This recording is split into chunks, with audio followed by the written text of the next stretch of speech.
اگر کسی کو ناگوار گزرے بالخصوص خواتین کو تو یہ سمجھیں کہ میں تو صرف پڑھ رہا ہوں، جس نے لکھا ہے وہ جانے۔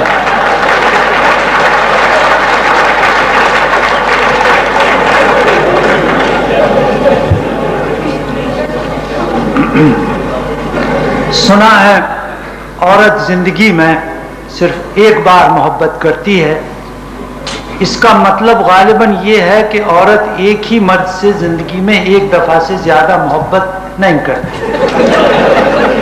اسے ہمارا سوء ظن، یہ ظن زے سے لکھا ہے اور یہ لکھا ہے کہ دوسرا املا بھی درست ہے، اسے ہمارا سوء ظن ہی سمجھیے، ورنہ ہم نے تو مردوں کے بارے میں بھی کوئی بات وثوق سے نہیں کہہ سکتے، اس لیے کہ جو دل کو بے مہار چھوڑنے کے تھے، اس زمانے میں قریبی اور دور کے بزرگوں نے دعاؤں اور پند و نصائح سے ہماری جنسی ناکہ بندی کر رکھی تھی۔ تاہم ہمارا خیال ہے کہ مرد بھی عشق عاشقی صرف ایک ہی مرتبہ کرتا ہے، دوسری مرتبہ عیاشی اور اس کے بعد نری بدماشی۔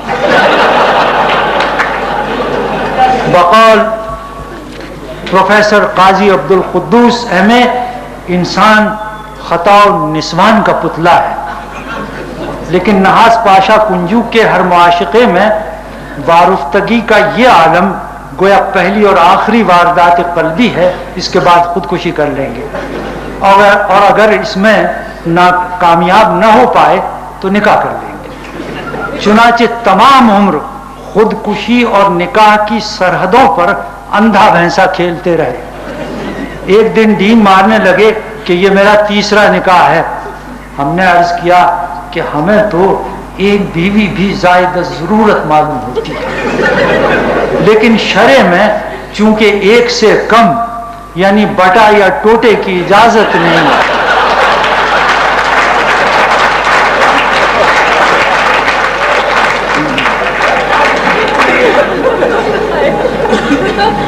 چونکہ شرع میں ایک سے کم یعنی بٹے یا ٹوٹے کی اجازت نہیں، اس لیے ازدیاد نعمت کے شکران و بھگتان کے سوا کوئی چارہ نہیں۔ قہقہے کے بعد فرمایا، دیہات میں اونٹ کو کوئی بھی مرض لاحق ہو، دست، بخار، گٹھیا، افارہ، رتوندی، ہر مرض کی اونٹ کے لیے ایک ہی دوا ہے، وہ یہ کہ لوہے کی دہکتی سلاخ سے داغ دیا جاتا ہے۔ جاڑے میں مست ہو جائے تو داغ دیتے ہیں، مست نہ ہو تب بھی داغ دیتے ہیں کہ سست کیوں ہے۔ اسی طرح اپنے ہاں ہر مرض کا علاج، ہر فکر کا نکاس نکاح ہے۔ ایک سے افاقہ نہ ہو، قرار نہ آئے تو دوبارہ سے بارہ داغ دے۔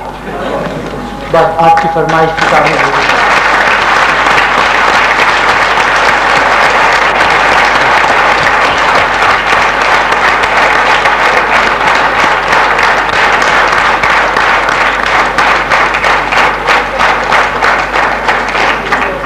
خواتین حضرات، آج کی اس ادبی تقریب کے صاحب جشن کا میں آپ سب کی جانب سے شکریہ ادا کرتا ہوں۔ انہوں نے دل نوازی اور دلداری میں کوئی کسر باقی نہیں رکھی۔ شکریہ، الف شکریہ، ایک مرتبہ پھر شکریہ۔ اور حضرات، اس کے بعد آج کی تقریب کے صدر محمد عتیق صاحب سے گزارش کروں گا کہ وہ اپنے صدارتی کلمات سے نوازیں۔ محمد عتیق صاحب۔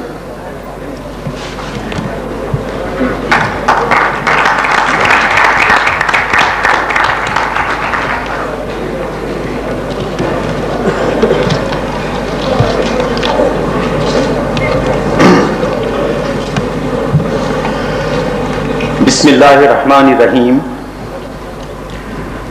جناب صاحب جشن، معزز مہمانان خصوصی، خواتین و حضرات، السلام علیکم۔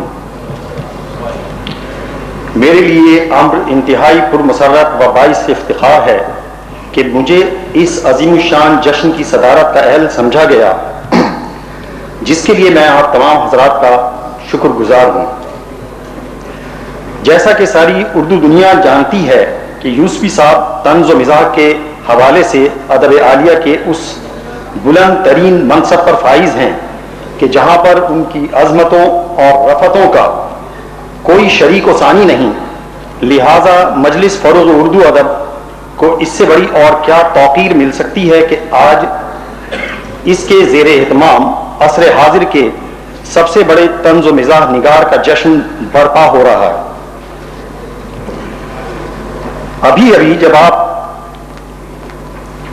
ہمیں اپنے ارشادات سے نواز رہے تھے تو مجھے یہ محسوس ہو رہا تھا کہ جیسے ادب کے چشمہ صافی میں ہلکی لہریں اٹھ کر ذوق سلیم کے لبوں پر موجہ ہائے تبسم بکیر رہی ہوں، اور ظرافت عالیہ اس طرح معرض نمو میں آ رہی تھی کہ جیسے شاخ اردو پر ایک خوشنما غنچہ آہستہ روی کے ساتھ کھلتا ہوا گلے سر سبد کی صورت اختیار کرتا جا رہا ہو۔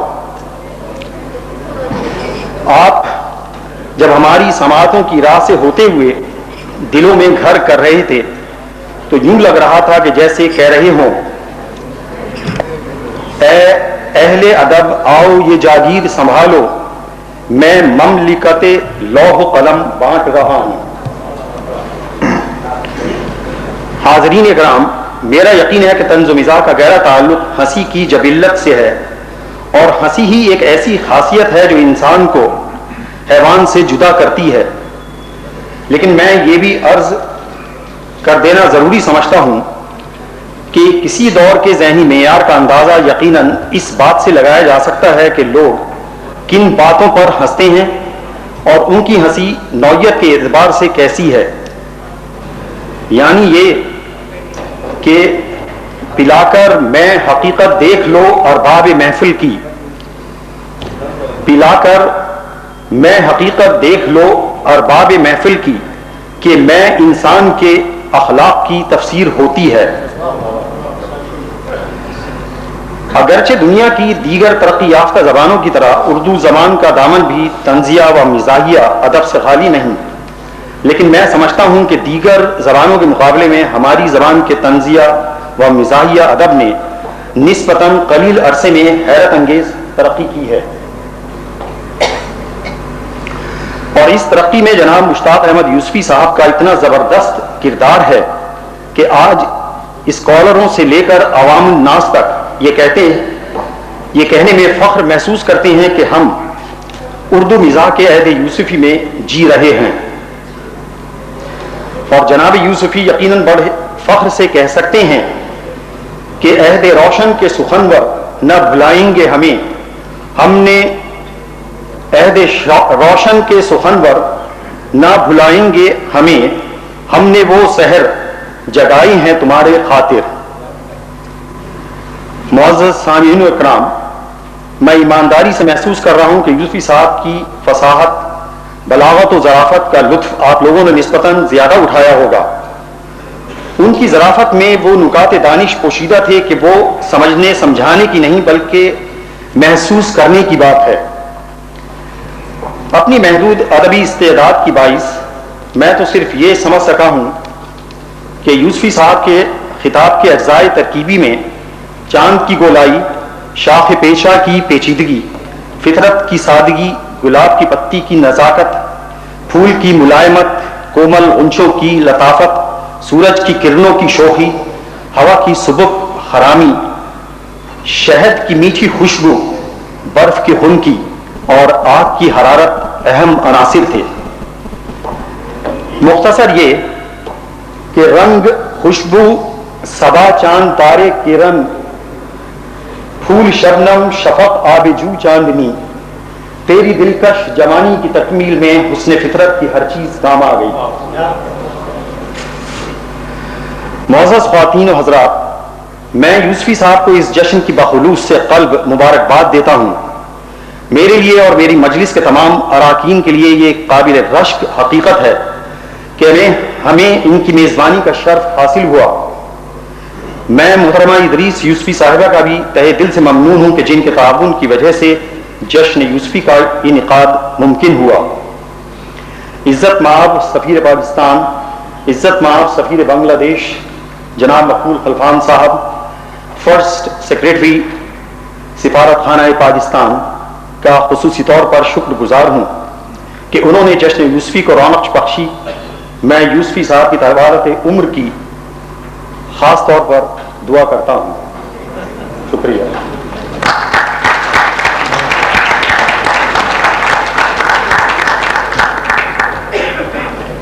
آج کے صاحب جشن کے لیے انٹرنیشنل کلیننگ کمپنی کے فہیم خان صاحب کی طرف سے ایک تحفہ ہے. درخواست کروں گا محترم مقبول خلفان صاحب سے کہ صاحب جشن کو پیش کریں. Mister Maqbool Khalfan to please present a gift to the صاحب جشن on behalf of international companies mister Faheem Khan.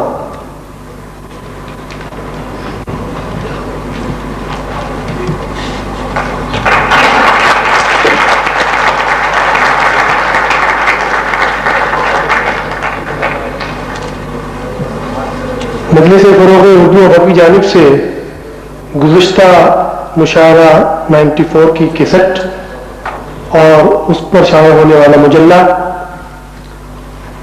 درخواست کروں گا ڈاکٹر افتخار احمد چودھری سفیر Bangladesh kindly present this gift to صاحب جشن ہز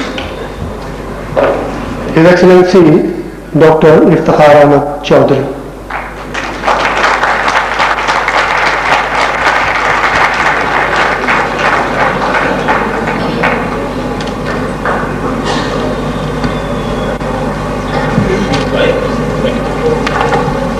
آخر میں آج کی تقریب کے صدر محمد عتیق صاحب سے گزارش ہے کہ مجلس فروغ اردو ادب کی جانب سے وثیقہ عظمت مشتاق احمد یوسفی صاحب کی خدمت میں پیش کریں گے. یہ ایک فرض ہے جس کی ادائیگی ہمارے لیے اعزاز ہے اور اس وثیقہ عظمت کو مشتاق احمد یوسفی کو پیش کیے جانے کا اعزاز حاصل ہو رہا ہے.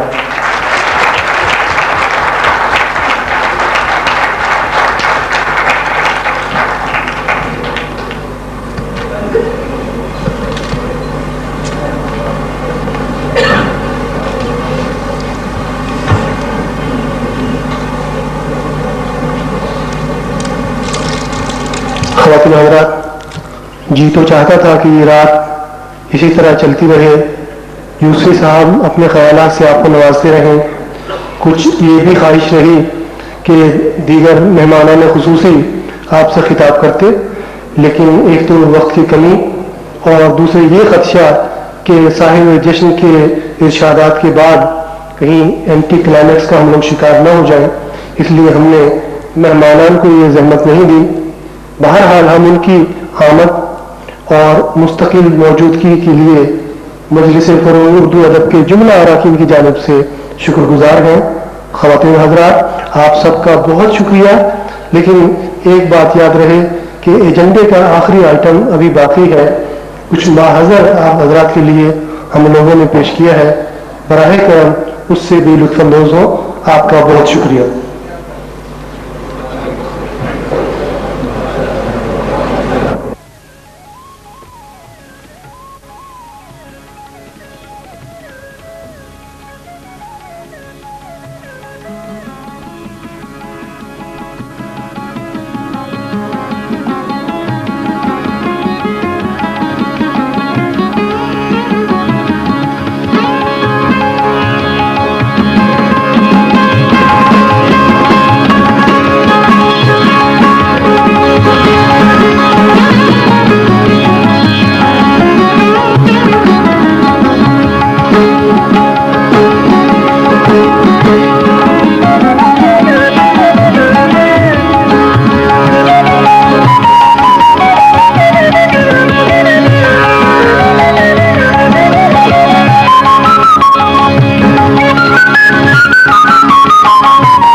ہے